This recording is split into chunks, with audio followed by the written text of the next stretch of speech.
Thank you for returning for part 2 of The Devil in Dreamland, Catholic Faith, UFOs, the Occult, and the End of Supernatural, with author and researcher Ursula Bielski.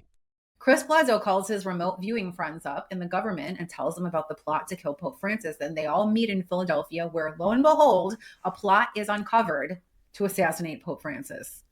And Chris says he went to meet Pope Francis, and that Pope Francis told him that the lights that Chris summons are fine. They're just happy little beings like the ones that gave St. Francis his stigmata.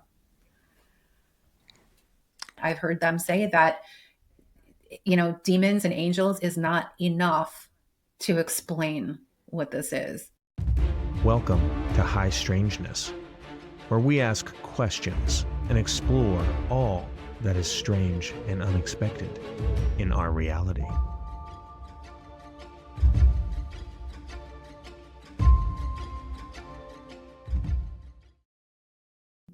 Okay. And you were talking about Chris Bledsoe, a scenario or story. You were going to tell me about that. Mm-hmm. Let's go into that. Looking forward to it. One of the craziest things with the UFO summoning is this whole development with Chris Blazo. And he has, I think he is so much more destructive than Stephen Greer, even though he's doing the same things. Because Chris Blazo is convinced, or at least he claims he's convinced, I don't know, maybe he's just a giant fraud, I don't know, that these are angelic beings, like good angelic beings. And that he has left his, the Christian religion because, he claims that he still loves Jesus and believes in Jesus, and that the beings told him that religion is wrong and all of this. And he's led his whole family into New Age practices and the occult. They've all left the church, and and he's leading these huge groups of people. They all come over and summon aliens with him.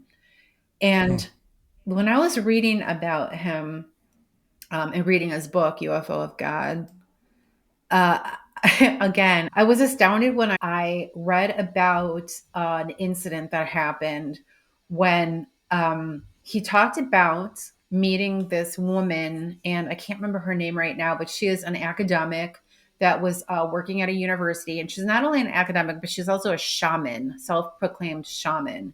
So into the occult, right? And she was at her cabin on I think it was Lookout Mountain, with a ghost box. So she was into using ghost boxes. And she was, I don't know if she was trying to communicate with ghosts or she was trying to communicate with aliens, but a voice kept coming through on the ghost box saying, Chris, Chris, Chris. But she must have been wanting to contact aliens, because she went to MUFON to ask if there was anybody in ufology by the name of Chris, that these beings would be calling. And they immediately said Chris Blazo, who was known for summoning aliens by that time. So she arranged to go to Chris's house, and she brought the ghost box with her. And he had never seen, and he didn't know what it was. And when I was reading it, I was like, oh my gosh, she's got a ghost box with her. Because he said she turned on this radio and put it to static, and these voices started. It was staticky, but it was going like really fast with the band, and then these voices started to come through, and I was like, oh God, help us! It's a ghost box.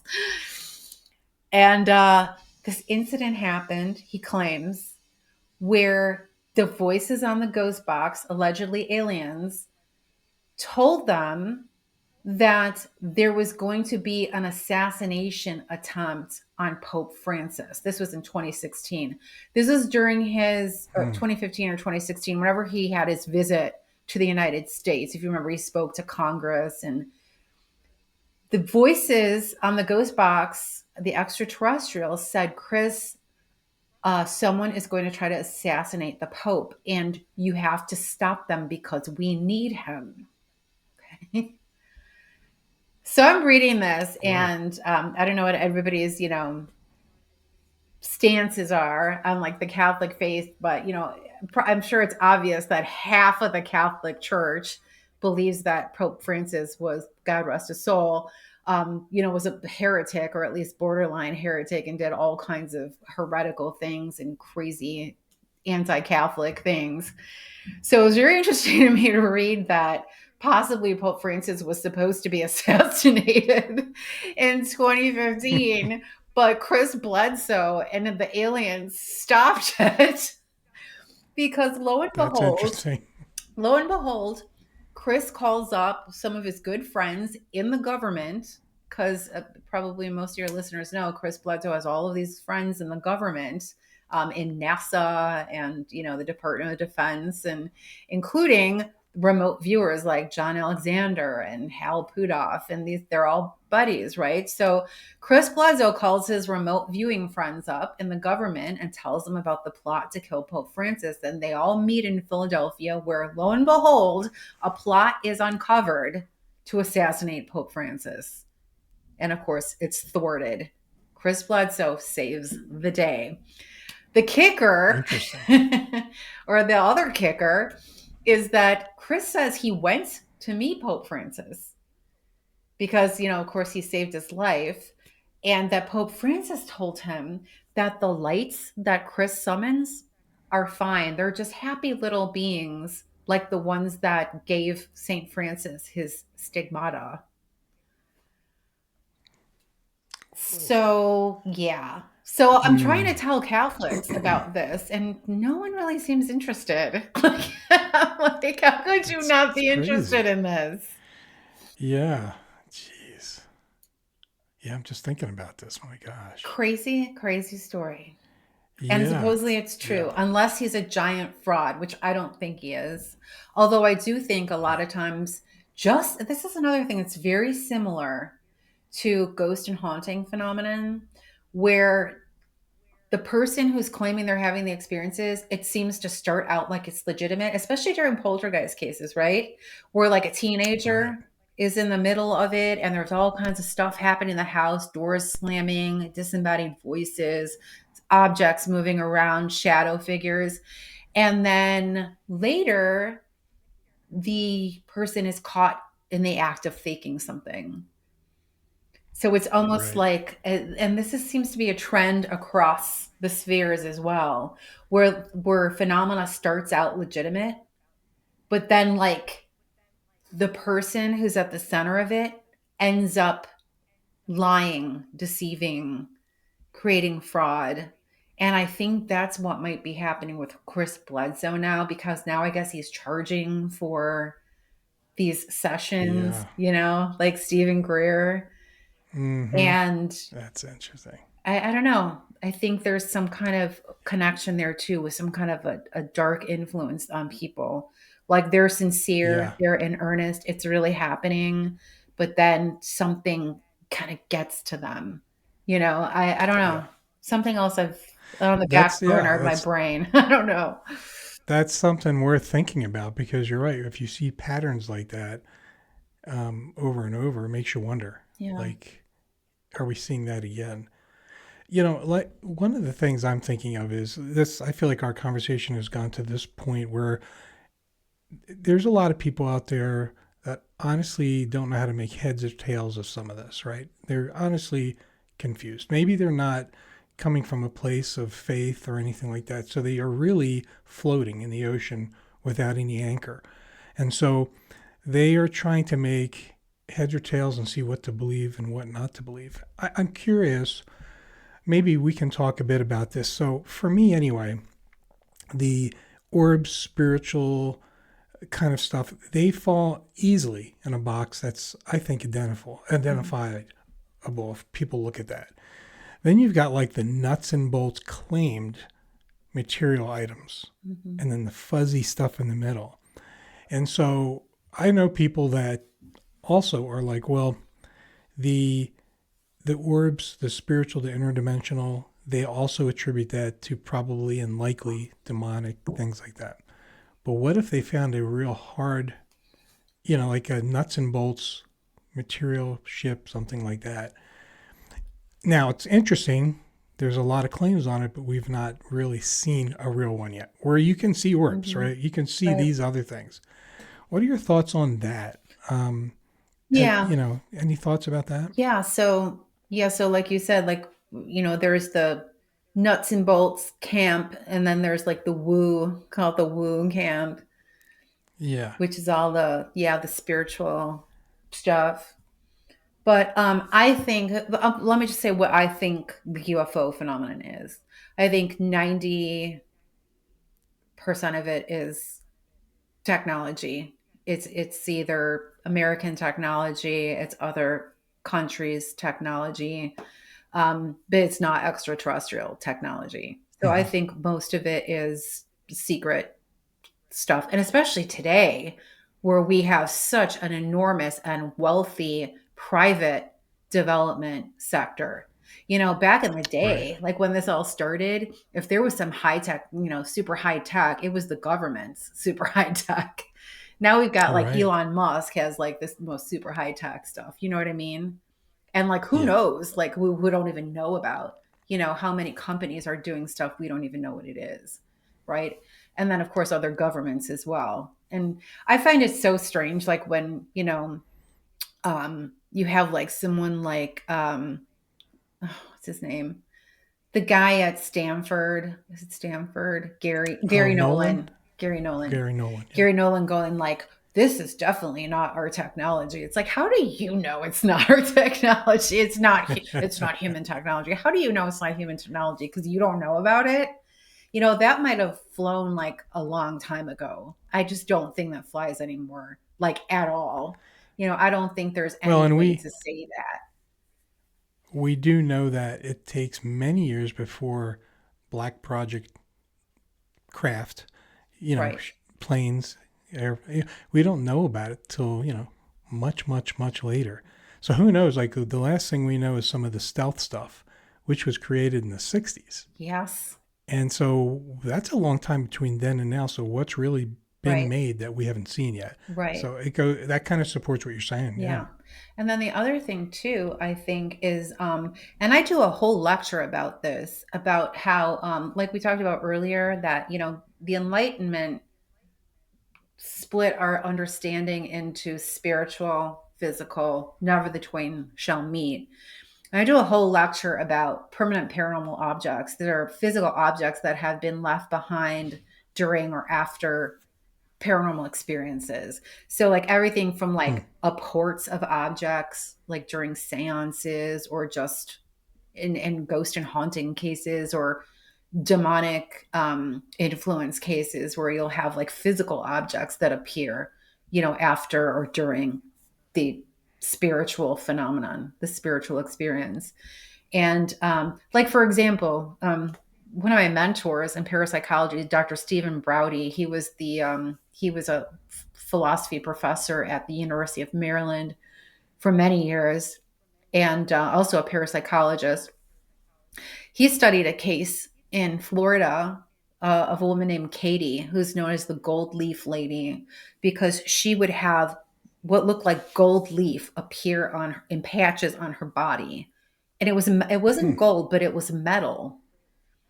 So, and Cool. he thought that it was connected to her husband, who was very into money, and he wanted her to work, and she didn't want to work. And Stephen Browdy felt like it was almost like psychologically, she was like her body was trying to produce gold to please Hmm. him. You know what I mean? Some weird thing like that.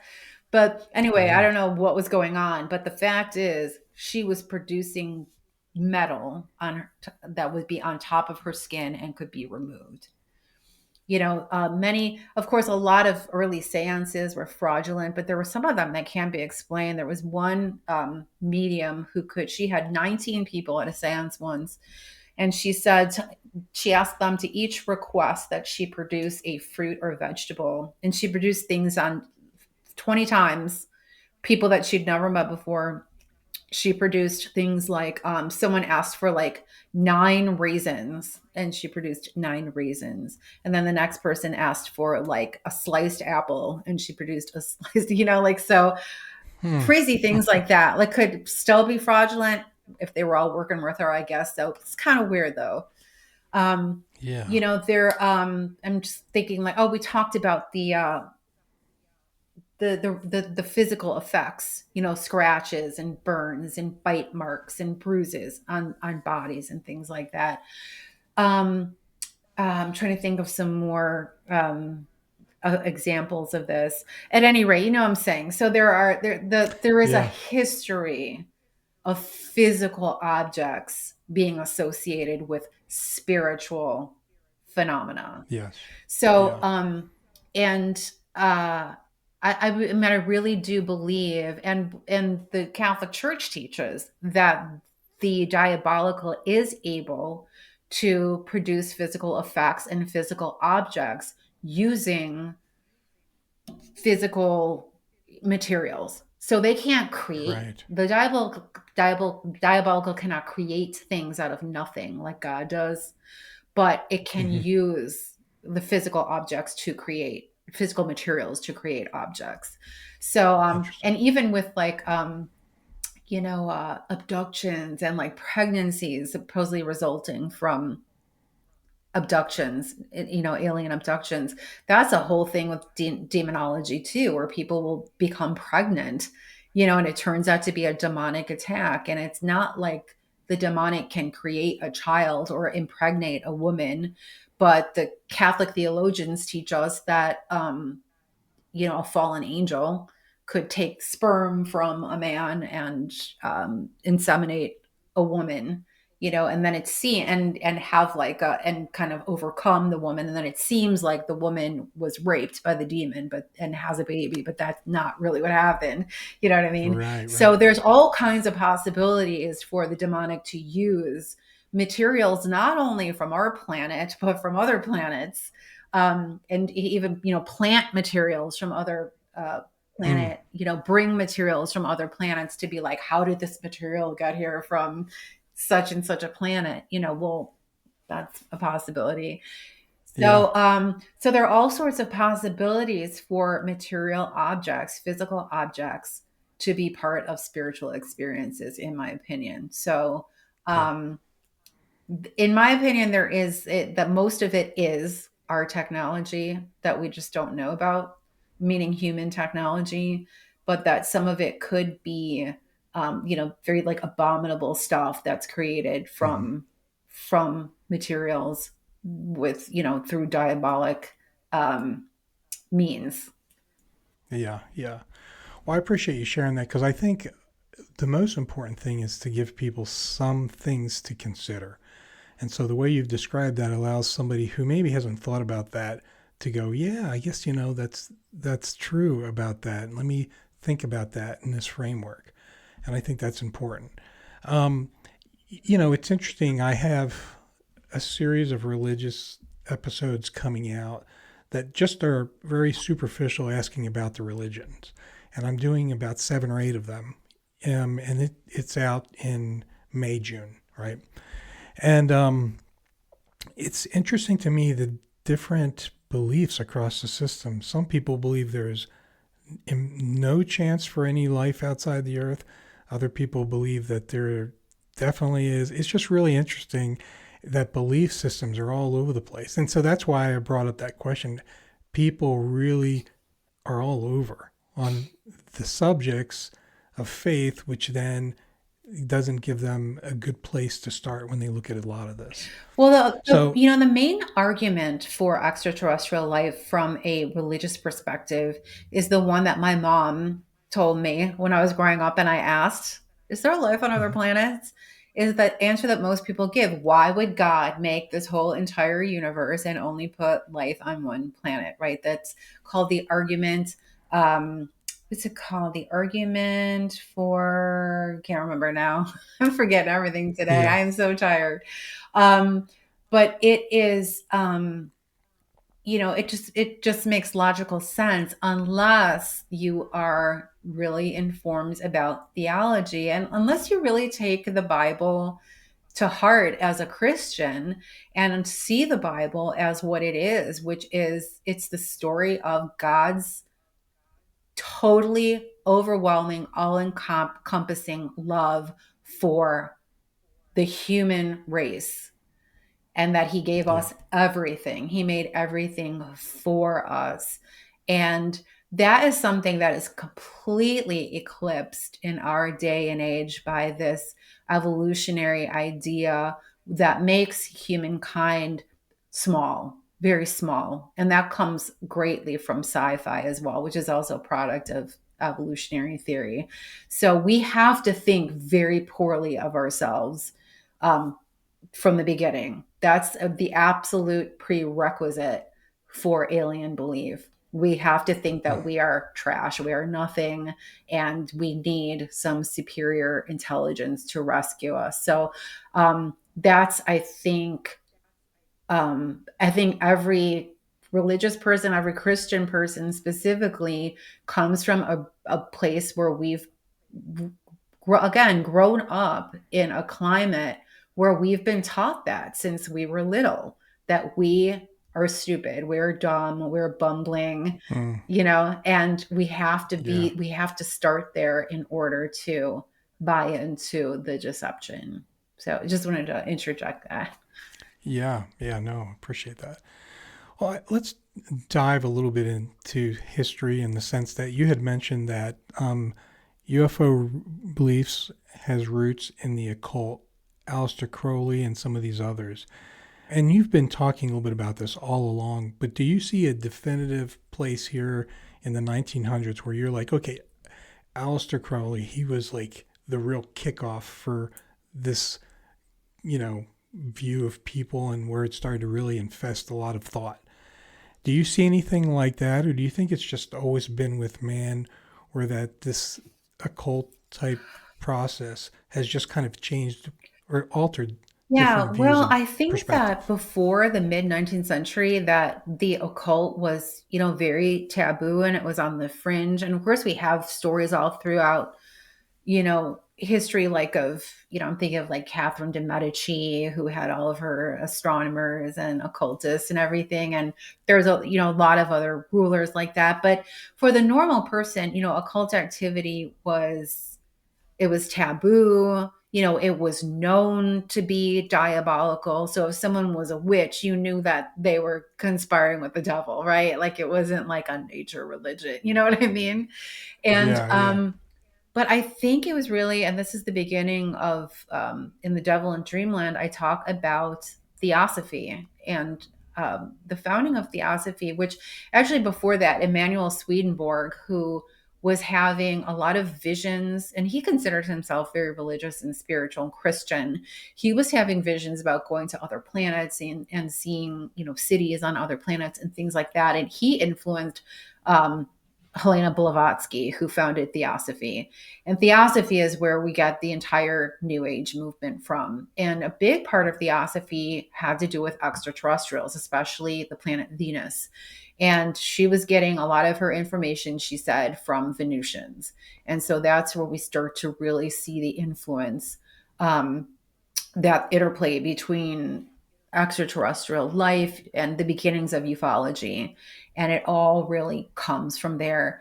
But so that's how the New Age starts to become, and the occult starts to become involved with all of this.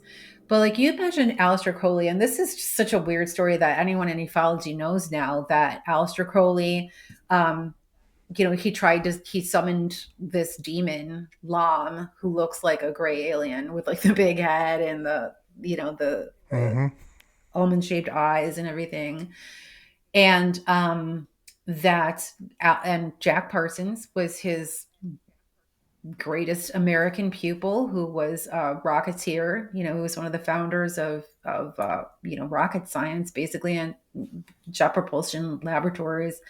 And he was very into, like Aleister Crowley was, into sex magic. And so he would go out into the desert with L. Ron Hubbard, and they would, Jack Parsons would masturbate while Parsons would read some incantations.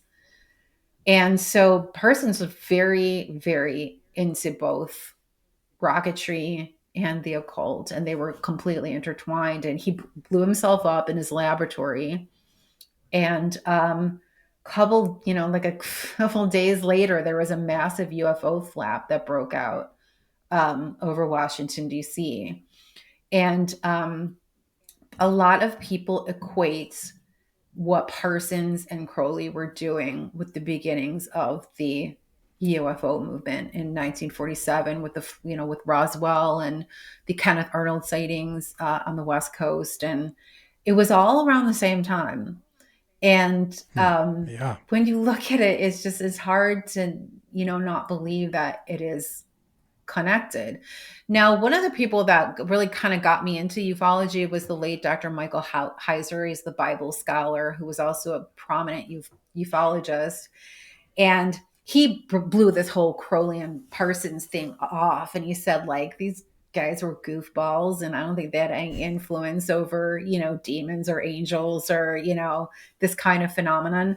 But as a Catholic, we believe that absolutely that people can open the doors to this stuff. And if you are innocently playing, with a Ouija board or having, your fortune read and you can become possessed, what could happen if you were deliberately trying to make things happen? You know what I mean? Like if you are deliberately trying to make things happen and using real spells and real rituals and you're obsessed with this, and you're in a position of authority also. I think that's a big deal. We've seen throughout American history, Russian history, people at these high levels in government participating in these occult activities, to the ends of weaponizing occult activities and abilities.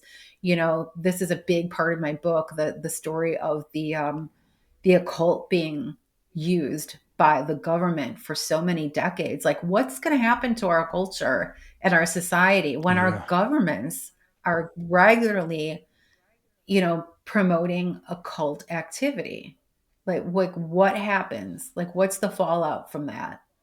And we see the beginnings of that Scary. with Parsons and Crowley. This is what they were doing. Jack Parsons was working with the government, and he was using occult activity, rituals to bring about very specific things. And the diabolic recognizes where you are. If you have a position of authority, of course, the diabolic is going to want to work with you more than, like somebody who is, emptying garbage cans or someone who's teaching, first grade or something, you know what I mean? Yeah. Like if you have a position of influence, you're going to have more interest for those powers, if that makes sense. So I believe it. I believe that it's possible that, and even if you don't believe that Aleister Crowley or Jack Parsons or even them together had any kind of influence, look at the influence they have had, especially Crowley, on our culture. I mean, all of the religions that have been established because of Crowley's influence, the movements, look at all like the witches we have today. Look at all of the people that are participating in these occult activities. That's all a direct influence of Aleister Crowley. So even if you don't believe that he as a person had the ability to help these beings interact with us, summon them, whatever, certainly the influence that he's had and all of the people that he's affected has made it a lot easier. Yes. Yeah. Well, and it's interesting to me, because we've heard of things in different ways about NASA, rocketry, those groups, and the things that they do. Like you mentioned Pasolka, talking about what she says she saw about the way there was some occult approaches there. And I've heard that about some other areas of the government too, here and there. But it's interesting to me that it feels like it could be all over in the government in different areas. Now, it's probably not as visible, or there probably aren't groups talking about it, but the fruit of what we see about the way things are done makes you wonder. It's kind of like, is this just invading every aspect of the government in some way? Scary to me. It is. Yeah. It is.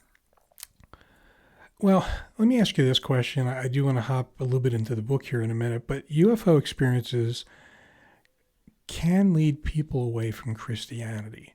I've heard that from a few people in the past.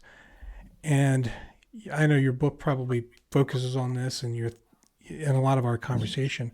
Any thoughts about that you want to share with the listeners? Because it's kind of a real thing here. You know what I mean? Like you do see that it pulls people away from a belief in Christ. Yet, when we look at things with the demonic and stuff like that, we do know that the name of Jesus Christ repels these things, even some UFO type abduction things. Mm-hmm. So I wonder if you have any thoughts that you can share. Yeah, about we that. talked about some of the people in the book, and even today. I mean, for example, Diana Pasulka. She wrote a book about purgatory. That was her first book, and now she's totally on board with not only UFO stuff but AI stuff. She's teaching courses with one of the most prominent and wealthiest AI developers, Simone Plante. They teach courses together about how people can better get these downloads from whatever these things are by using these protocols, their lifestyle protocols. And so she's one. Chris Bledsoe, as I mentioned, he was a Pentecostal. He left the Christian church. And, now not only his son, Brian Bledsoe, has a whole occult YouTube show himself. There are other people that have been in ghost and haunting research. For example, Nathaniel Gillis and Paul Eno, two who I've heard them say, they were Catholic, and I've heard them say that, demons and angels is not enough to explain what this is. And I'm just like, what? What? Right, a thing to say. Like, what convinced you to say something like that? Yeah. Yeah. And Whitley Strieber, again, still says he's a Catholic, but participating in every kind of occult activity imaginable to maintain his contact and engagement with these things. It's very similar to me to near-death experiences, where you see people who claim that they have had a near-death experience, and in the experience, maybe they met Jesus, and Jesus told them that all religions are the same, or that religion is a human construct and it's evil. That we are all one, that when we die, we all become one, that they need to meditate, that they need to spend more time in, meditation with their higher self or with these beings so they can attain their full potential. It's the whole New Age thing. Right. And so it's interesting. I don't really buy into near-death experiences, or maybe they're very rare. And again, the demonic takes the opportunity to mimic those experiences to influence people. But yeah, it's very true. As you said, it really does. These experiences lead people away from not only religion, but specifically Christianity. And my question to you, before we dive into the book here, is to ask you what, especially in this UFO space, because that seems to be less clear to people than messing with paranormal and ghost hunting and stuff like that. What would you suggest as a safeguard to protect against deception for Catholics and other Christians? In your experience?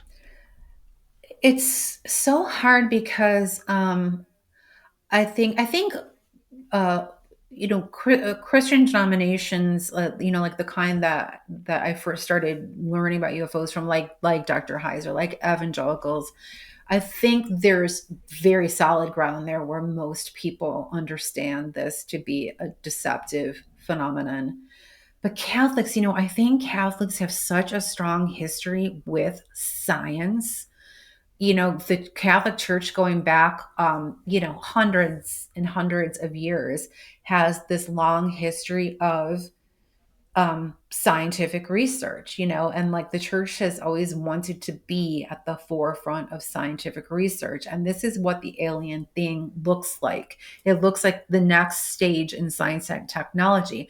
And I think Catholics generally want to be at the forefront of that. And it's funny because I didn't realize this, but the Jesuits, who are the astronomers at the Vatican, who are very modernist today. They used to be very conservative, very modernist today. There's a whole genre of subgenre in science fiction known as Jesuits in space, where Jesuit priests like go to space and like meet aliens. And there's many writers that write in this subgenre because there's some kind of a connection that is a perceived connection between the Catholic Church and extraterrestrial exploration. It's very weird. And the Jesuit astronomers are like, they just laugh it off like, oh yeah, come on, we're going to baptize the aliens if they want to be baptized, and so that they're very strong proponents not only of science but of alien belief. So that's like a really big thing. But for the most part, Catholics aren't interested in this. That's a big problem. Most of the people that I've encountered have said like, oh, I'm not interested in that. So okay, they're not interested in, whether there's life on other planets. They just blow it off with, of course there's life on other planets, because why would God make all these planets and only put life on one of them? Same argument, right? And so it's hard when people have no interest in something. So I find like I was trying to tell people, my story about what all this is, but I found I had to dial it back and start with why you need to be interested in this. And I've been finding that the thing that people are more interested in is AI.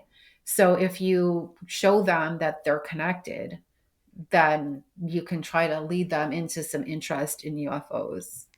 So, and also, they're interested in ghosts too, which is good because I know all about that. So if you start with that and then kind of try to sneak in some information about this, and even if it goes on the back burner and they don't think about it for a while, at least you planted that little seed of doubt so that when they do encounter it more in the future, which of course they're going to, maybe they'll remember that little seed and maybe they'll think about it a little bit more, not automatically accept what the so-called professional Catholics are telling them about all of this. Thank you. So, everybody out there, the devil in Dreamland. So we've been talking about subjects that are in this book, and there's so much more. There's like 26 intriguing chapters in this book. So you're going to want to get it and really just dive into all this information. But, as we go through all those, we're not going to go through all those chapters, but there's so many. There's 4 that I just thought I wanted to bring up here and just get your thoughts on, just to whet people's appetite a little bit further on the topics in the book there. So one of the ones early in the book is called Another World.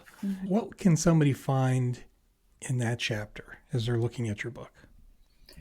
This was so interesting to me because, like I said, when all of this happened to me, where I got involved in this, and I looked back and I thought, have I been being prepared, to be a voice, even a very, very small voice at this pivotal time because of the things that I studied that I don't know why I had an interest in. And when I was in grad school, I studied fringe religions, which is all wrapped up in ufology, because there are many UFO religions that are still thriving today.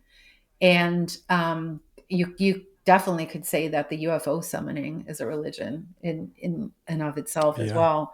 But in that chapter, I talk about how people started to think about these other planets in a real way. And the idea of having communication with them, traveling to them, and developing relationships with beings that lived on them. And this was the beginning of the whole New Age movement, which was the development of the New Age movement was absolutely crucial for these entities to get a foot in and to be able to start communicating with people. Because, the spiritualist movement that was just kind of at the same time as theosophy developed, that was such a huge craze that millions and millions of people became involved with spiritualism. And most of them were Christians. And it was very interesting because, like I said, before that, communicating with spirits was occult. It was demonic. It was bad. Yeah. The spiritualist movement somehow allowed people to be both Christian and communicate with spirits. And that was absolutely crucial for all of this, because before then, you did not want to communicate with spirits. But with the beginning of spiritualism and theosophy, this whole idea that there was another world that could be communicated with took off. And that was going to be absolutely crucial for ufology to develop. The idea that there was another kind of invisible world that we could communicate with, and that was a desirable thing. Before that, it was not a desirable thing to communicate with the other world. So by the time you get to later on, I talk about the development of parapsychology. I said it was like the first parapsychology lab at Duke University in the 1920s was just putting a lab coat on the occult. It was spiritualism with a lab coat on. It was all of these things that no Christian would ever do. But it was science, and spiritualism and theosophy allowed that, because now it wasn't just spirit, it wasn't ghosts we were communicating with, which any Christian would know was wrong. But it was extraterrestrials on other planets. This was the next great frontier. But spiritualism and theosophy too, a lot of people have misunderstood those movements as like a reactionary movements against the Enlightenment, and against the scientific revolution. So they were saying like, oh, people wanted spirituality in their lives because the Enlightenment took all that away from them.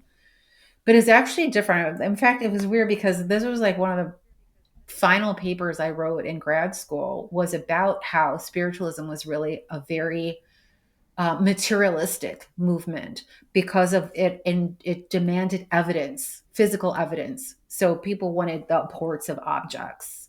They wanted spirit hands to be produced. They wanted ectoplasm, and they would use high-tech tools at the time, like graphite pencils and things like that, things that were like very, and like phonograph recorders and things like that. So it was a very high-tech, very scientific, and very materialistic movement.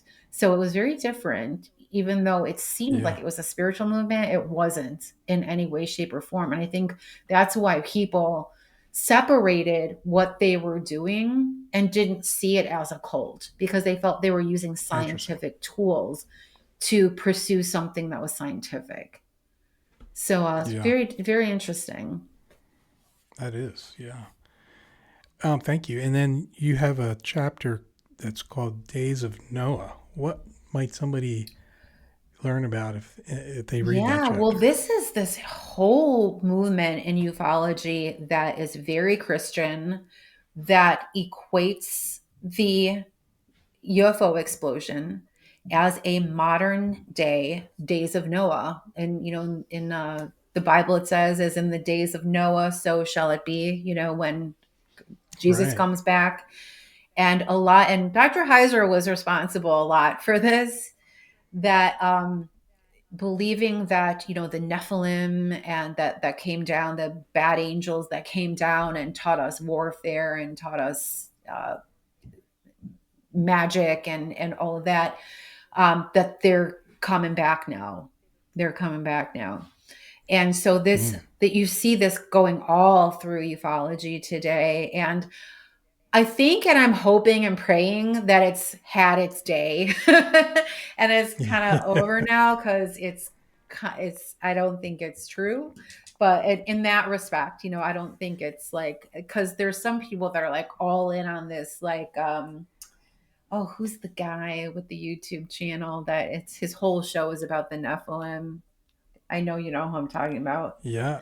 Uh, I know there's guys out there right in this space, really deep in this space. yeah, that the Nephilim, the giants of old, they're back and they've been living underground and they're going to come up again and do spiritual battle. And this is a huge influence on thought in ufology. And I think it's also, I think it's really helped to solidify that evangelical stance, because a lot of the people that are speaking in that space are evangelicals. So that's good, but we need something like that in the Catholic faith as well. So yeah, the days of no, Very that's cool. wow, that's a whole other kettle of fish. I just get exactly. the tip of the iceberg in the book. Yeah. There you go, people. That'll be a fun one to dive into in your book. Two more, real quick. Spiritualists, Skinwalkers, and SpaceX. That's the title of one of them. We've kind of tackled a little bit of that, but as you concluded those under one chapter, like what would people see? Just a quick preview as they read that chapter. Yeah. So in that chapter, I look at a lot of things that we've talked about already, though, making those connections and showing how many of the techniques and the effects that you see in ufology and in ghost and haunting research and demonology are identical, and that many of the tools that the spiritualists were using in the 19th century are the same as the tools that are being used at Skinwalker Ranch or by the aerospace industry to advance, communication and contact with aliens, just as people were trying to enhance contact with spirit, discarnate entities, deceased humans back in the day. Yeah, exactly. Interesting. And I know we've covered a lot of this throughout the conversation, and it's so interesting. Hoping people open their eyes, see this, and they can see those connections. That's what I keep saying. If you would just look, you would see. Use the. But so many people, they don't want to look because I think they don't want to see. There is such a desire for extraterrestrials to be real. Such a desire. And believe me, I'm not happy about it. I want there to be aliens as much as anybody else. But there aren't, and I think if you just look, you'd see.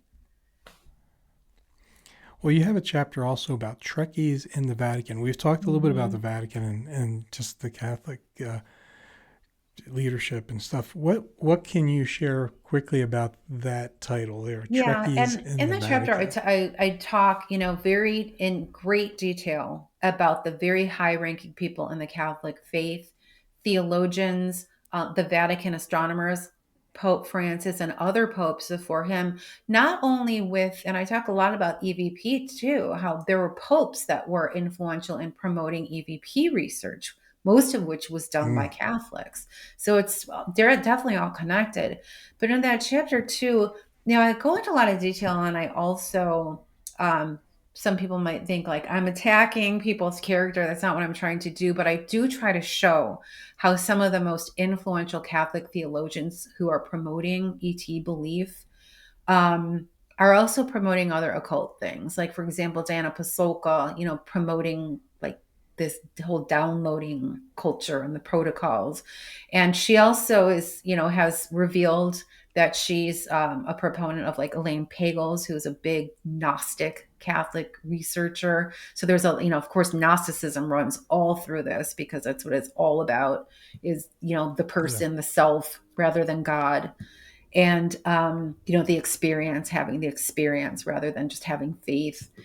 And I also, Jimmy Akin, he's a very popular Catholic theologian. Everybody probably who's Catholic knows him. He wears a big cowboy hat. He has a long red beard. So a real character, but very well respected person who's also very into the paranormal. I think he even teaches Catholic parapsychology classes, but he has a podcast, very popular podcast, where he has promoted things like remote viewing and mediumship. He has promoted a priest named Father Nathan Castle, who says he helps spirits cross over to the other side, which is ridiculous for a Catholic to believe that a spirit could be stuck here by choice, because they, can't give up their life or something, which is what he says. And I see a lot of errors in the things that he does that were errors that I did as well, but he should know better since he's a priest. But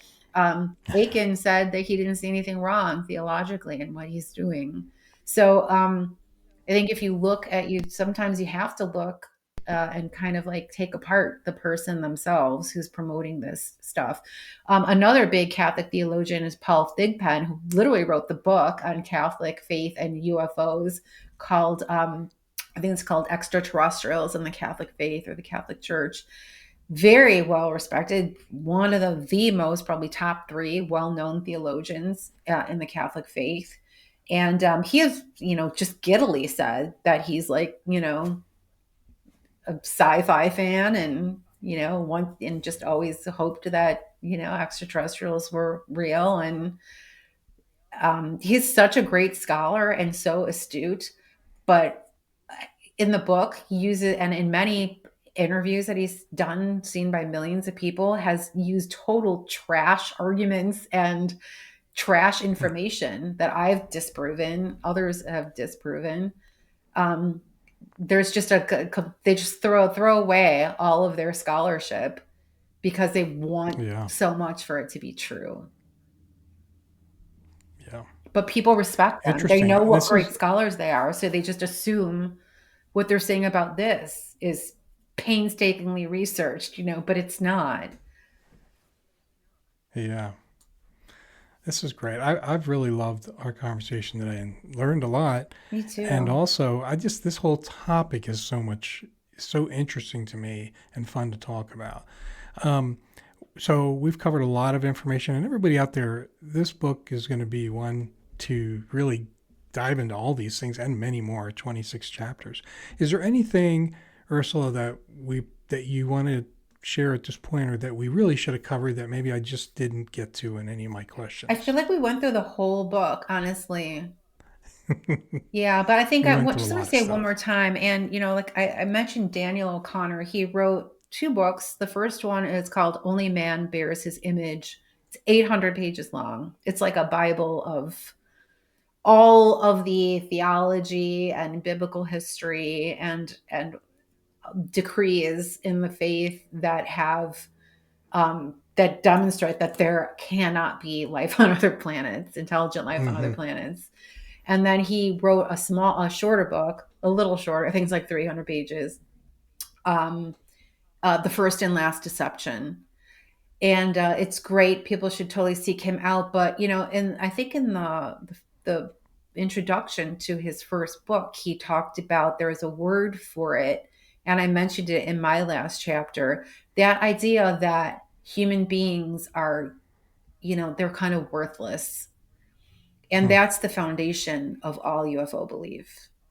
And all of the movements in ufology are based in that. And like I said, there's an actual word for it. Long word starts with an A. But it's just like something that we have to constantly cut ourselves down and say there must be other beings that are smarter than us that are going to come and save us from ourselves. So just, I would hope that people keep that in mind, because that is not true. And the whole story of creation and salvation underlies that, backs that up, that is the furthest thing from the truth. It's quite the opposite. We are the pinnacle of creation, the pinnacle of it, and everything was made for us. Yeah, I think that's important. People should be willing to consider that man is divine in a way that they're an offspring, right? Mm-hmm. And very special. So yeah, to degrade humans is, I mean, there's a fallen nature, of course, but there's also the divine potential, right? Right.